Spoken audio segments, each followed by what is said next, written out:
Buenas a todos y bienvenidos al Vocal, el podcast donde todos tenemos voz. Un podcast producido por el Diario de la Colmena en colaboración con Sonora. Mi nombre es Nicolás Ortiz y aquí me acompaña Abel Gómez, como presentador del programa. Hoy en el Vocal contamos con Nicolina Zidek, doctora en Ciencias Políticas por la Complutense y actual profesora asociada tanto en el IE como en la Carlos III. Asimismo, antes de dedicarse a la docencia, fue diplomática en Buenos Aires y en España, en representación de su país, Croacia. En este episodio trataremos la otra cara de la globalización, en la que, reconociendo todos los beneficios que nos ha traído, intentaremos ver qué cosas han empeorado en nuestra vida diaria. Bienvenida, Nicolina. Muchas gracias por invitarme. Bueno, pues la primera pregunta, y antes de meternos en materia, es definir qué es la globalización. Sí, bueno, tenemos todo un curso sobre eso claramente, así que globalización embarca toda una serie de procesos que se han acelerado en la última etapa, en la última, digamos, oleada de globalización, porque si pensamos en la globalización, hoy en día pensamos solo en la que empezó a ocurrir a partir de los años 90 en adelante. Sin embargo, la globalización, digamos que es un proceso que iba desarrollándose a través de la historia, pero a un ritmo mucho más lento y con abarcando espacios mucho más acotados. Hoy en día la globalización abarca todo el mundo, por eso se llama la globalización. También algunos hablan de la mundialización y, abarca varios aspectos. Abarca aspectos, antes que nada, económicos, que son los que repercutieron después en todos los demás, en los sociales, en los políticos, en los culturales, etcétera, etcétera. Así que es toda una serie de procesos que se dieron a partir de la globalización económica. Vale, entonces, como ya bien has dicho, el germen, por así decirlo, de la globalización de hoy fue la economía y, por lo tanto, en consecuencia, el capitalismo. Y que fue el que vio potenciadas todas sus capacidades y se volvió el régimen, digamos, o el orden económico hegemónico en todo el mundo. No obstante, es posible que este capitalismo del que conocemos tradicionalmente ahora se haya transformado en algo que llamamos capitalismo de vigilancia. Sí, desde luego, especialmente en la última etapa con las tecnologías de la información, pero también, con las redes sociales, con cómo se iban desarrollando todas esas herramientas a partir del texto clásico ya de Shoshana Zuboff de Surveillance Capitalism, el capitalismo de la vigilancia, que también Ignacio Ramonet escribió un libro sobre el imperio de la vigilancia. Hoy en día, claramente, el capitalismo se basa en todas esas herramientas y en no solo establecer o estudiar nuestras pautas de comportamiento, nuestros gustos, nuestras preferencias, sino también intentando modificarlas, preverlas y después modificarlas. Y actualmente, claramente, estamos en esa etapa donde están no solo observando lo que estamos haciendo, sino que están influenciando y afectando muchísimo nuestras preferencias, no solo de consumo, sino también de ideología, de elecciones, de cómo votamos, y estamos entrando en una etapa bastante interesante, sino peligrosa. Esto, hace poco se puso de moda el término tecnofeudalismo, que, se puso justo de moda cuando lo dimos en clase y yo me estoy acordando, pues es prácticamente lo mismo, en el que al final nosotros somos el producto, somos nosotros el bien que se intercambia entre distintas empresas, tú vas cediendo tus derechos a cookies, tú vas cediendo tus derechos de imagen, tus derechos de tal, y al final son estas empresas, las que comercian entre ellas con nuestra imagen, con nosotros mismos. Sí, exactamente. Yo provengo de Croacia, que formaba parte de Yugoslavia, de un país comunista, socialista, y claramente, no estábamos detrás de la cortina de hierro, pero también teníamos los servicios secretos que espiaban a todos, que tenían una red de informantes que todo el tiempo estaban dando información falsa o correcta, esa es otra cosa, pero que todos vigilaban a todos, intentaban tener información sobre quién se ve con quién, si alguien tiene un amante para poder chantajearlo para que dé otra información sobre otra persona, etc. Hoy en día eso no es necesario, porque nosotros ya ahora voluntariamente estamos dando toda esa información gratuitamente. Y también, lo que dice Ramonet en el libro es que si una herramienta es gratis para ti, eso significa que tú eres el producto, ¿no? Entonces eso es importante saber que, bueno, al acceder a todo eso y todos queremos información rápida o estamos mirando algo en el tren y de repente nos salta aceptar, rechazar cookies, aceptas y sigues porque quieres acceder a esa información. Y con eso aceptas y accedes a muchas cosas donde se recoge tu información y a partir de esa información se pueden, bueno, sacar muchísimas otras informaciones sobre ti y además, bueno, estás, almacenado en bases de datos que ni siquiera sabes, ¿no? Y eso es lo peligroso. Digamos que frente al fenómeno de la globalización podríamos decir que hay como dos tipos de reacciones, la convergencia y la divergencia. Entonces, en cuanto a la primera, lo que es de un término que también se popularizó mucho y que es muy, muy utilizado, es que hemos visto una McDonaldización de la sociedad y que ahora nos regimos como si fuéramos todos parte de esta gran cadena de fast food, pero que es el mundo en sí mismo. ¿Cómo es este fenómeno exactamente? ¿Cómo se produce? Pues bueno, McDonaldización claramente viene de la cadena de comida rápida que es McDonald's, que empezó a estandarizar procesos de esa cadena de comida rápida, de cómo se produce, cómo se sirve, cómo la gente también acude a ese restaurante. Y creó una cierta democratización, porque también con la McDonaldización la gente de bajos recursos también podía empezar a salir a comer afuera, ¿no? Entonces eso hizo que, bueno, también se popularizara, pero también empezó a atraer cada vez más gente por la simplificación de todos los procesos. Entonces, con eso se empezaron a simplificar los procesos de cómo accedemos a esa comida, de tener un menú acotado, de tener comida de baja calidad. Perdón si estoy ofendiendo a alguien, pero no de una calidad exquisita, súper buena. No hay tomate español del bueno ahí en esas hamburguesas, ¿no? En las hamburguesas tampoco sabemos de qué proveniencia es esa carne y todo eso, pero es algo que puedes obtener rápido, o sea, enseguida, a un costo muy bajo y de manera previsible y calidad previsible. Entonces, si voy a un país extranjero y no sé qué voy a comer, voy al McDonald's porque por ahí no voy a probar la comida típica, pero por lo menos sé que voy a obtener lo que yo espero.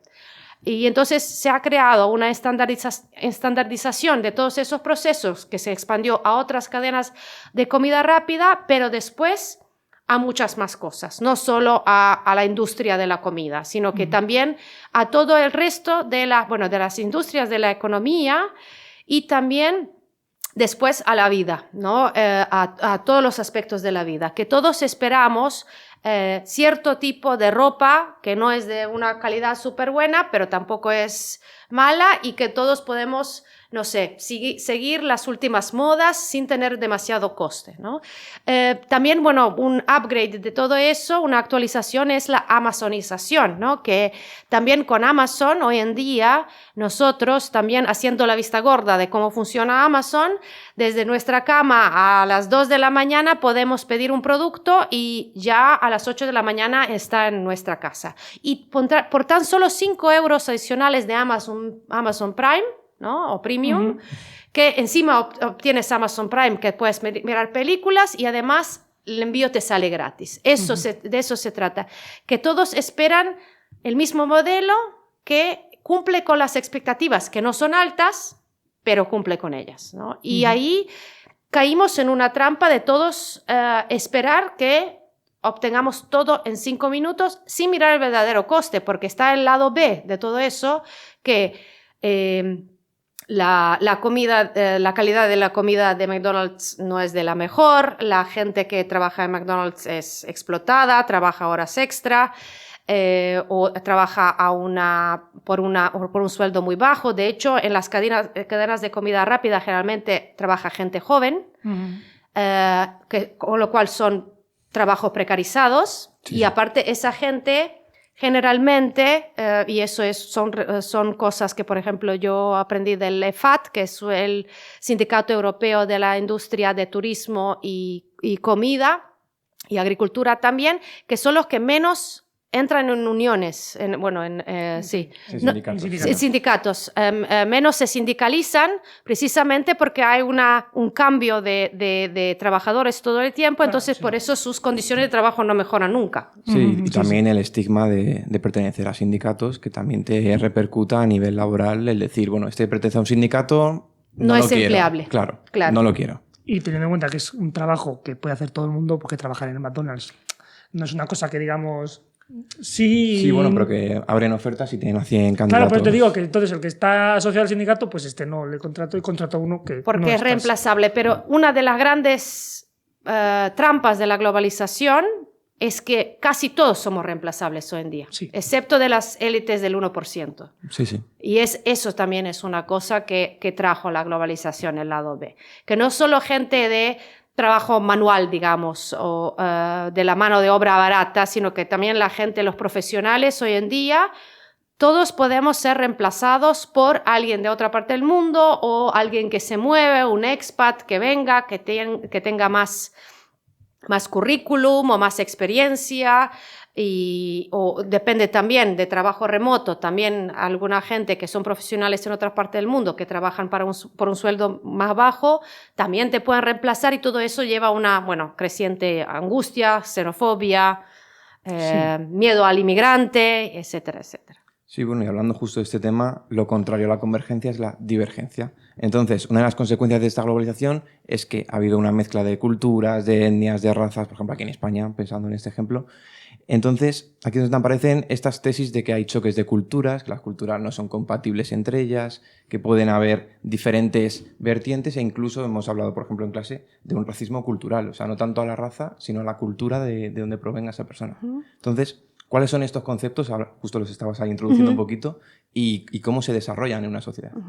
Pues bueno, lo de la convergencia, el trabajo clásico es Huntington, el choque de las civilizaciones, con el que yo no estoy de acuerdo, pero bueno, es un poco de una visión paranoica estadounidense, somos nosotros y el resto del mundo, nosotros todos nos quieren atacar, etcétera, etcétera, que bueno, no están tan lejos de la verdad, pero también hay que ver cómo se ha llegado a eso, ¿no? O sea, sin justificar ninguna parte, pero no, claramente la divergencia hay de varias formas, una diferencialización, pero digamos que esa divergencia en sí, de diferencias entre las culturas, por un lado, proviene también como reacción a esa imposición de McDonaldización de la cultura, como de la homogeneización de la cultura, que todos tienen que seguir el modelo occidental, ¿no? Entonces, y no solo occidental, sino el modelo norteamericano.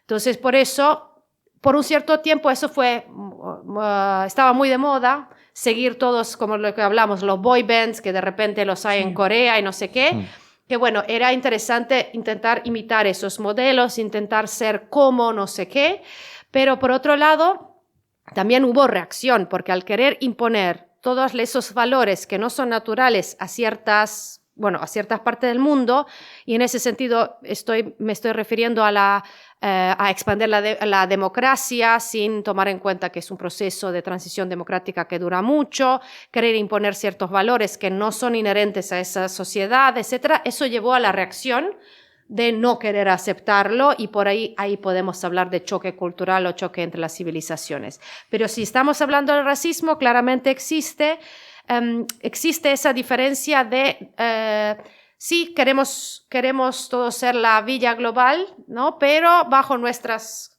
condiciones, ¿no? Entonces, en ese sentido, si alguien quiere realmente imitar el modelo occidental y llegar al occidente donde se produce riqueza, ahí otra vez el occidente no lo acepta porque supuestamente, culturalmente, esa gente por alguna razón no se quieren adaptar. No, es que su cultura por alguna razón no es de la nuestra y no entienden cómo se hacen las cosas aquí, y por eso no les podemos dar un empleo mejor o no les podemos aceptar. Así que prácticamente la sociedad receptora encuentra una razón por la que debería discriminar al otro, porque supuestamente es el otro el que no quiere adaptarse, en vez de realmente hablar en plata y decir es que nosotros no queremos aceptar a esa gente. Entonces, claramente ese racismo cultural es un concepto muy importante de que, bueno, que introdujo Ramón Grossfogel hablando de que, bueno, de que no, ya no hay racismo biológico, por lo menos no abiertamente, sí. O sea, sino que ahora lo ponemos como que no, que tienen una cultura diferente y que por eso no, ellos mismos no se quieren adaptar. El problema está en ellos. En clase hablamos, bueno, de varios ejemplos. El ejemplo más extremo es, bueno, claramente el Borat de Sacha Baron Cohen, que lleva al extremo de cómo el occidente percibe a toda la gente del este, ¿no? Como brutos, que son violentos, que son agresivos, que no se adaptan, que, no sé, violan a las mujeres y muchas cosas más. Como que ellos son los que no pueden encajar en nuestra sociedad. Y hablabas de la cuestión de que ya hemos hablado bastante del mercado laboral, que está como muy interconectado. También es verdad que se produce este racismo contra los extranjeros, pero también es verdad que aparece una nueva figura dentro de la globalización, que es la de los nuevos argonautas, que estos, digamos, que tienen un perfil un poco distinto. ¿Cómo se relacionan los argonautas con también el concepto de fuga de cerebros, del que también se ha hablado en muchos países? Uh-huh. Bueno, los nuevos argonautas es un concepto bueno y es una cosa positiva desde mi punto de vista, porque al principio con la globalización los que se iban claramente era gente que eran talentosa, los talentos especialmente en el mundo de las ciencias y tecnología, que iban al Silicon Valley y que podían, bueno, encontrar un trabajo ahí y trabajar en startups y en todo. La mayoría eran de la China, de India, bueno, de muchos países. Y en principio esa migración nadie pensaba que iba a volver, ¿no? Y lo bueno es que hoy en día, con todo eso de la globalización, esa gente hoy en día ya no tiene la necesidad de quedarse en Silicon Valley, sino que también ellos mismos han creado redes entre ellos mismos y algunos han decidido también volver a sus países o crear empresas en sus países vinculadas con Silicon Valley, pero también vinculadas con otros argonautas de otra parte del mundo. Entonces puedes tener una empresa que se instala en China, que tiene sucursales en la India y que también tiene conexiones con Silicon Valley. Y eso significa que así se beneficia el país de origen, como debe ser, porque es el que lo educó, le dio la educación y en la mayoría de los casos gratuita y pública.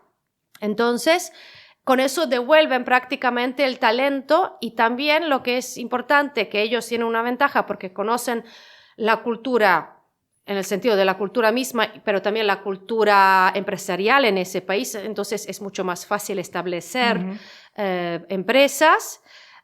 Eso es una cosa, y también otra cosa es que retienen talento. Esa es una cosa muy importante. Yo personalmente he hecho un estudio de caso en Croacia del primer unicornio croata Infobip, que ellos han decidido crear su tribu de las startups y están así fomentando que la gente que son ingenieros, que no se vayan de Croacia o de los Balcanes, que pueden quedarse en su casa, primero porque es mucho más cómodo estar con mamá y papá y que alguien te lave la ropa y haga la comida. La vida es mucho menos cara cuando no tienes que salir de tu país. Y también retener talento y desarrollar cada vez más empresas que a la vez también contribuyen después a un clima empresarial o clima de las startups muy bueno y solo desarrollan el país mismo. De hecho, en el caso de ese unicornio, están haciendo mucho más para retener el talento y reducir el desempleo en Croacia que el gobierno mismo. Vale. Luego también algo más simple es que esos nuevos argonautas, estando en Silicon Valley, también mandan dinero de vuelta a su familia. Claro, la remesa. Eso es, que no es simplemente que no tienen por qué crear empresas en sus países, sino simplemente con lo que destinan a sus familias y sus países de origen, ya están potenciando hasta cierta manera la economía del país de origen. Sí, pero no solo los argonautas, todos los emigrantes mandan dinero. Yo, por ejemplo, vivo en Tetuán y hay un lugar filipino al lado mío y que también ahí recojo, me da vergüenza decirlo, paquetes de Amazon, pero también ahí hay gente filipina que manda, no sé, 20 euros. Sí, Sí. no. Que eso significa mucho al que Sí, le sí, mandan. sí. Entonces, Además, eso sí que lo notas porque, por ejemplo, yo donde exactamente vivo yo no, pero lo que es el barrio de al lado, como el que dice, Sí. en Legazpi, que es un barrio que sabes perfectamente que es un barrio que está lleno de gente que es inmigrante y es súper llamativo que hay un montón de locales de envíe tu dinero a otro país con condiciones de cambio, pues digamos, sí. más favorables. Pero claro, también eso es un tema, que hay que Sí. cambiar de divisa cuesta Sí, dinero. sí. sí. Así que eso, o sea, todos los inmigrantes, los que se van a otros países, se van primero para ellos buscarse una mejor vida, pero también para ayudar en casa. Eso siempre. Sí, lo que pasa es que los argonautas lo que hacen es, claro, tienen la parte más positiva que luego dicen, pues no, pues aquí también podemos crear una red empresarial que permita que Sí. la gente no se vaya. Eso es. Bueno, pues ya moviendo el foco un poquito a las mayores problemáticas de la globalización, es la desigualdad, que no simplemente afecta en términos individuales a inmigrantes en países extranjeros, sino a los mismos países respecto a otros países. Entonces, ¿por qué hay países más ricos que otros? Bueno, eso es la famosa curva de elefante de Branko Milanovic, que habla de, bueno, cuáles son los claros ganadores y los claros perdedores de la globalización. Bueno, los primeros son las élites, el 1%, que son los claros ganadores. Después está la clase media de los países en desarrollo, emergentes, que bueno, eso tampoco se usa más ese término, no sé cómo explicarlo, pero China, India, Indonesia, etcétera. Y después hay un estancamiento en el occidente en cuanto a la clase media, que bueno, sienten ese problema de que su estándar no está cambiando mucho, está estancado, y después están los grandes perdedores, que es el 5% de la población en total. Así que, pero en general lo que Milanovic dice es que depende también del país en el que estás, ya el 50% de tu ingreso ya está garantizado con eso. Entonces hay países ricos y países pobres, y ahí claramente eso también incentiva la emigración hacia los países más estables y más pudientes, porque con eso la gente va a tener un ingreso decente. Sí, No bueno. docente, ese no siempre es decente. Y bueno, también unidos a esto, yo por ejemplo leí hace poco la teoría de los mundos de Wallerstein, que hablaba de los estados que están en el núcleo, los estados que están en la semiperiferia y en la periferia. Sí. Y cómo son el núcleo el que se beneficia de la mano de obra barata de la periferia, y luego vende a estos países pobres bueno, por así decirlo, los productos que han fabricado ellos, pero más caros con todo el valor añadido de la cadena de montaje. Entonces, aquí la globalización, ¿qué se puede hacer para revertir todo esto? Bueno, Milanovic, como el buen marxista, habla sobre la redistribución del Claro, ingreso, bueno, sí. que bueno, es una carta a Papá Noel y no creo que ocurra. Pero bueno, eso, con los nuevos argonautas las cosas están cambiando. Los países emergentes también están cambiando. Entonces, crear posibilidades y crear en los países de la así llamada periferia o semiperiferia, y crear oportunidades primero para que todos puedan vivir en sus países de manera digna, eso sería ideal. Y después, dejarles que puedan hacer, porque, por ejemplo, los países de África no son pobres por querer ser pobres o porque no saben, es que estaban históricamente siendo explotados y siguen siendo explotados sus minerales y todo eso, porque si no les hubieran quitado su oro, sus diamantes, su petróleo y todas las cosas, sino que si les hubieran dejado disponer de sus propias riquezas, serían los europeos los que se irían ahora a Nigeria a trabajar en los países verdaderamente ricos. Entonces, dejarles respirar, digamos, a los países que quieren desarrollarse a su manera, pero bueno, entonces también eso replantearía el desarrollo de otros países o su histórica explotación de otros países, como las viejos poderes coloniales, ¿no? Por potencias coloniales, porque ellas siguen explotando ciertos países a través de convenios hoy en día, bueno, o cosas no con una relación clara entre la potencia colonial y la colonia, pero bueno, siguen teniendo muchísimos beneficios. Sí. Sobre todo en África, que lo mencionamos ahora mismo, Francia hasta hace bien poco sigue teniendo Sí, lo que pasa es que porcentajes... sigue Bueno, lo que pasa teniendo, es que los han echado. los están perdiendo poco a poco. No, pero 10 países de África tienen al Central. franco. Sí. ¿No? Sí, ahora lo llaman, no tienen Franco. Antes se llamaba Franco, ahora se llama ECO. Ese es el gran cambio que hicieron. Pero es lo mismo. Al final, Claramente la política es lo monetaria mismo. la Sí, dirige sí. Pero el Francia. 50% de las reservas de esos países se tiene que depositar en el Banco Central de Francia. Claro, Entonces, sigue. Pero yo les puedo decir de la semiperiferia, que es Europa del Este, que si la dejan, está... no sé cómo se dice eso, catch up Sí, con sí, Europa pondría al Occidental. día, Sí, alcanzando. Claro. Alcanzaría, sí. Está alcanzando, por ejemplo, si se mira el índice de la innovación, están todavía como innovadores moderados, pero el talento no les falta. Lo que les faltaba es desarrollarlo en su propio país, porque toda la gente en matemáticas, en ingeniería y eso, tienen una educación muy sólida. Lo que pasa es que no podían desarrollarse en su propio país. Ahora que pueden hacer algo por ello. Entonces, sería más que nada trabajar en esas cosas, bueno, ayudarle a la gente que no se tenga que ir. Y yo creo que con el tiempo, bueno, las cosas podrían mejorar, pero bueno, sistemáticamente y a largo plazo, eso sin duda. Bueno, también como dato, hace una semana escuchábamos a J.D. Vance, diciendo que la globalización ya no nos interesa porque, claro, ahora como el resto de países se puede también potenciar y demás gracias a la propia globalización y ahora los países de la periferia están empezado a perder, al núcleo. es cuando ya no les ha hecho gracia el juego. Claro, pero no está mal, por ejemplo, todo lo que está pasando ahora con Estados Unidos, que está descolocando todo. Bueno, eso es lo que Gramsci hablaba de interregnum, que ahora el viejo orden se desplomó, el nuevo está en pañales, digamos, está en ciernes. Pues estamos viendo que las cosas se están moviendo, pero si miramos solo a China hace 20 años y hoy en día, o la India, vemos que todos esos países están creciendo muchísimo con una clase media, con gente que está desarrollando sus cosas, que se están poniendo en el mapa también geopolíticamente. Sí. Entonces, todo eso lo que está haciendo actualmente Donald Trump con las tarifas, no sabemos a dónde va a ir.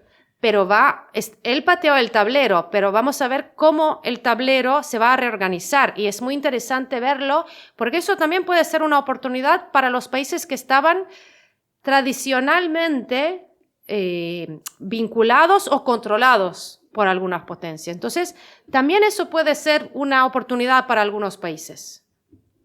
Sí, bueno, ese es luego el tema, si eso Sí. un poquito más Vale. de este asunto, para ir avanzando un poquito más con el tema del... Otro tema muy importante de la globalización es que, claro, al, digamos, aparecer estas grandes corporaciones, estas grandes multinacionales, lo que antes era todo esencialmente materia, digamos, de los Estados-naciones eran los que se relacionaban entre ellos, establecían el orden global, pues esto ya no es tan así, porque es lo que siempre dicen, ¿no? Dice, claro, es que el PIB de muchos países es mucho más pequeño que la capacidad o la economía de lo que pesa Google, por ejemplo. Sí. Entonces, ¿qué es lo que cuál ha sido la consecuencia de que aparezcan estas grandes corporaciones que ahora compiten a nivel global con muchos países? Sí, no sé si compiten, pero o son los verdaderos dueños. Creo que es una competencia desleal, pero sí, es un hecho de que las grandes corporaciones multinacionales están dictando lo que se está haciendo y ya sabemos lo de los lobbies de Estados Unidos. En la Unión Europea eso se llama la regulatory capture, la captura de las regulaciones. Entonces, ¿eso qué significa? Que al final los que toman las decisiones las hacen en línea con las grandes empresas, ¿no? Y especialmente en cuanto a las multinacionales, que por ejemplo sabemos que en algunos tienen los PIBs, el PIB más grande que algunos países pequeños, digamos, o de la periferia, sí. Que ahí ellos pueden dictar realmente la política de ese país, porque si ese país quiere mantener la empresa, la sede de esa empresa ahí, tiene que seguir las pautas. En los países más desarrollados no tienen tanto pie, digamos, directo, no lo pueden tener, pero sí tienen mucho que decir. Las grandes patronales aquí, siempre hay esa preferencia de ver lo que tienen, porque son los grandes empleadores. Por un lado tiene lógica, pero por otro lado hay que mirar lo que es el bien público y para qué nosotros elegimos a los políticos, a nuestros representantes, para que ellos gobiernen en el nombre de nosotros, no en el nombre de los intereses de las grandes empresas. Sin embargo, cuando se trata de la toma de decisiones, las grandes empresas quieren tener influencia sobre asuntos que les van a afectar en cuanto a sus negocios. Y ellos lo hacen muy bien, por eso hay toda una serie de gente, de consultoras, de gente que sigue todas las políticas, todo lo que les puede afectar, cualquier reglamento que a ellos les puede salir dinero. Y cuando llega al momento de la toma de decisiones, claramente ellos no pretenden ganar en absoluto, o sea, ya que la medida está por tomarse, pero por lo menos sacar una palabra de un artículo de la ley que les va a salvar millones de euros. O, por ejemplo, aplazar la decisión para ganar tiempo o para que en 4 años, por ejemplo, cambie el gobierno y va a ser más favorable a nosotros. Entonces, claramente tienen muchas más herramientas y lo hacen detrás de las bambalinas, detrás de la puerta cerrada, que nosotros no nos enteramos de lo que está pasando. Entonces, tienen muchísima influencia y hay que reconocerlo. Sin embargo, yo creo que nosotros como ciudadanos tenemos las herramientas para informarnos, para difundirlo, para prestar atención, pero claramente si estamos todo el tiempo hipnotizados con noticias que no son noticias, ahí no nos informamos sobre las cosas que realmente van a afectar nuestras vidas, ¿no?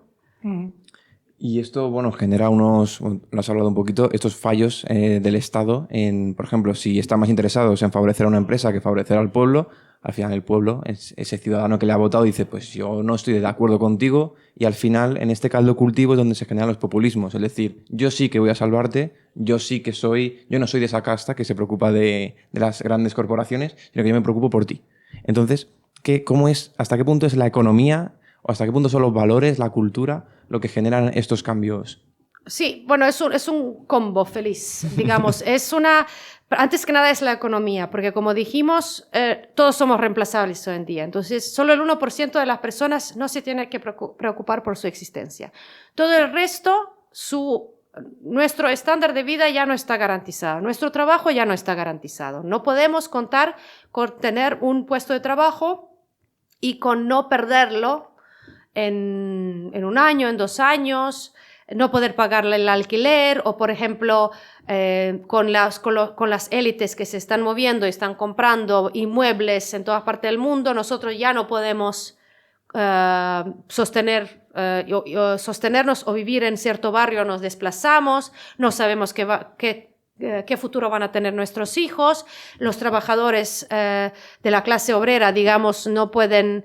ellos sí que son mucho más reemplazables en cierto sentido y bueno, viene mano de obra barata o los terciarizan a otro país que puede hacerlo desde cualquier parte del mundo. Entonces claramente se crea una angustia generalizada de que nada es seguro. Entonces claramente es mucho más fácil culparle al inmigrante que viene a robarme mi trabajo que a la multinacional que destruyó todas las pequeñas y medianas empresas que no pueden competir. Entonces, ese es un problema. Y además, entonces, a eso se suma que la izquierda tradicional se ha vuelto más hacia los valores postmaterialistas liberales y se ocupan no digo que no, sobre las minorías sexuales, bueno, cuestiones de género, etcétera, etcétera, porque pensaban que los derechos de los trabajadores ya estaban garantizados. Entonces, prácticamente, primero, por un lado, para no ser categorizados o etiquetados como rojos, también se alejaron de su cuerpo electoral tradicional, se volcaron más en la clase media y en esos valores postmaterialistas, y en el ínterin la clase baja está perdiendo cada vez más posibilidades, oportunidades, y no solo eso, la mera supervivencia. Entonces claramente están abandonados por la izquierda tradicional, cuyo programa debería ocuparse de la clase trabajadora. Entonces vienen los populistas, y eso se sabe que los populistas, no hay tal cosa como un votante populista, sino el suelo fértil. Entonces, claro, ven que hay unos reclamos que no están atendidos por la izquierda tradicional, mientras que la izquierda habla de derechos que también estaría bien que se realicen, pero están enfocados más en unas minorías y eso también crea un efecto de rabia de los trabajadores hacia la izquierda, porque ¿por qué se preocupan por el 0,5% de la población travesti si no sé cuántos son trabajadores? Son muchos más, eso seguro, y no les preocupa que no podemos pagar el alquiler, no podemos vivir normalmente, llegar al final de mes. Entonces, claramente, a fin de mes, entonces claramente vienen los populistas y dicen: nosotros vamos a proteger nuestros trabajos, nosotros vamos a proteger nuestra industria y también, bueno, con toda la globalización y lo multicultural, nuestra tradición, nuestra cultura, nuestra lengua, nuestra religión, porque estamos siendo invadidos por los inmigrantes de otra religión. Y entonces claramente la gente acude a ellos porque ven una promesa que van a tener de vuelta algo que antes tenían. O sea, eso es verdad. Han perdido un montón. Eso es cierto. Y en la línea de lo que justo acabas de decir, digamos que, claro, ha habido como un proceso de integración global gigante, pero parece que hay como ciertas cuestiones, valores, tradiciones, no sé exactamente cómo definirlo, que aún así las sociedades o los países siguen aferrándose a ellas o, digamos, defendiéndolas, ¿no? E incluso están los movimientos antiglobalización Sí. y populistas que lo defienden, ¿no? Entonces, esto es, digamos, un freno a la globalización, es un límite a la capacidad que tiene la globalización de crear esa sociedad global o esa sociedad del mundo, o simplemente es una forma de resistencia contra la globalización. La pregunta es: ¿qué es la sociedad global? ¿No? Porque si la sociedad global es un crisol de razas, bien. Pero si la sociedad global es que todos sigamos la misma pauta que impone un país, entonces de ahí, bueno, claramente no todos están de acuerdo, ¿no? Entonces esa es la gran pregunta: ¿qué es lo que queremos? ¿Cómo queremos que sea esa globalización? Porque si la globalización es el mutuo respeto de culturas, eso entonces no debería ser ningún problema en teoría, pero el problema es cuando esas culturas se empiezan a mezclar y la sociedad de recepción no las quiere recibir, ¿no? Por un lado, yo la verdad que no sé si hay algún país, excepto de los países de las Américas que son creados por inmigrantes, que ahí todos, bueno, más o menos aportaron con su cultura, pero todos los países latinoamericanos hay algo que se llama la pigmentocracia, donde prima de qué matiz de blanco o marrón eres, ¿no? Entonces, en todos los países hay como esa imposición hasta de América Latina, y no solo de Argentina, sino que de otros países. Siempre los blancos son los que están en el poder, ¿no? Pero digo, yo, por ejemplo, conozco Argentina, ahí sí que hay gente de todos los orígenes, de descendencias, que, bueno, aportaron con su cultura y, bueno, y hay como más respeto en ese sentido. Sin embargo, bueno, hay una dominación de la religión católica, bueno, del inmigrante europeo, etc. Pero la pregunta es si en el occidente, si en Europa occidental, alguna vez realmente hemos aceptado o hemos integrado el otro. Porque de lo que yo veo del multiculturalismo es que voy al restaurante marroquí, pero no tengo amigos marroquíes. No es ese multiculturalismo blando. Entonces, la pregunta es si realmente es posible la integración. Es una gran pregunta, yo no tengo la respuesta. Pero creo que a la integración, no sé, por lo menos yo desconozco una verdadera integración de varias culturas. Yo entiendo que, bueno, claramente es, si lo piensas, bueno, si vas a un país y no respetas sus reglas, o no quieres aprender su idioma, o no quieres aprender sus tradiciones, también es la pregunta, ¿qué estás haciendo tú aquí? Porque tú has venido, o sea, digamos, pensando desde lo humano, claro, desde lo humano, Sí. Tú has venido a mi país y no quieres aprender mi idioma o no quieres integrarte. Entonces, claramente, bueno, habría que haber... Un punto intermedio. Sí, un punto intermedio y esfuerzo de las dos partes. Pero claro, si la otra parte que también viene se siente marginada y rechazada, entonces también van a reforzar su identidad. Entonces, habría que trabajarlo desde los dos lados, sí. Bueno, pues ha sido muy interesante todo lo que hemos hablado de momento, pero ahora vamos a pasar a otra sección diferente. Ya hemos acabado con lo que es la entrevista y vamos a pasar a la sección de Bus o no. ¿Bus o no? Pues bienvenidos a Bus o no. En esta sección haremos afirmaciones polémicas en las que el invitado, en este caso invitada, se tendrá que mostrar de acuerdo o no, diciendo bus, a favor, no, pues en contra. Y vamos con la primera, que es: el nacionalismo es la única respuesta efectiva frente a los efectos negativos de la globalización. No. ¿Y por qué no? Porque si el nacionalismo lo tomamos como algo excluyente, entonces no, porque creo que, primero, que la globalización no se puede evitar, la mezcla, las migraciones no se pueden evitar, además todos los países occidentales necesitan de inmigrantes, así que claramente no lo pueden evitar, pero el nacionalismo excluyente, que yo sé muy bien de qué va porque soy de un país que se desintegró por los nacionalismos, en general no nunca, y además ni en el caso de la globalización. La siguiente sería: la vigilancia digital es una forma legítima de control social en la economía global actual. No.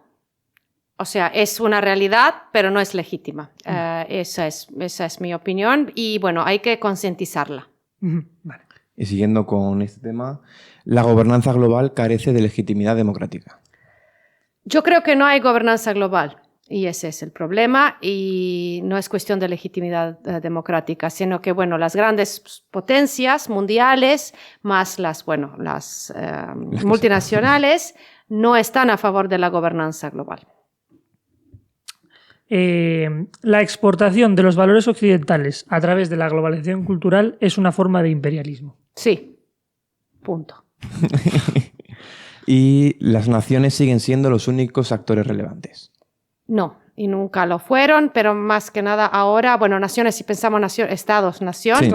no, siempre hay los que los desafían, el terrorismo internacional, los organismos supranacionales, las ONGs, los desastres naturales, etcétera, los desastres naturales.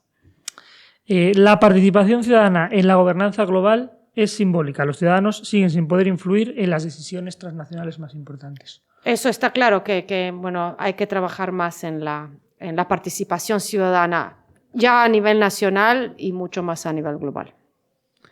La hibridación cultural no es un proceso democrático, es una forma maquillada de dominación cultural occidental. Bueno, depende del país, pero más que nada sí. Digamos que la hibridación sí, es algo impuesto por el occidente. La defensa de las tradiciones frente a la globalización a veces es la única forma de resistencia cultural. ¿Puedes repetir? La defensa de las tradiciones frente a la globalización a veces es la única forma de resistencia cultural. No. Pero ¿cómo explicarlo?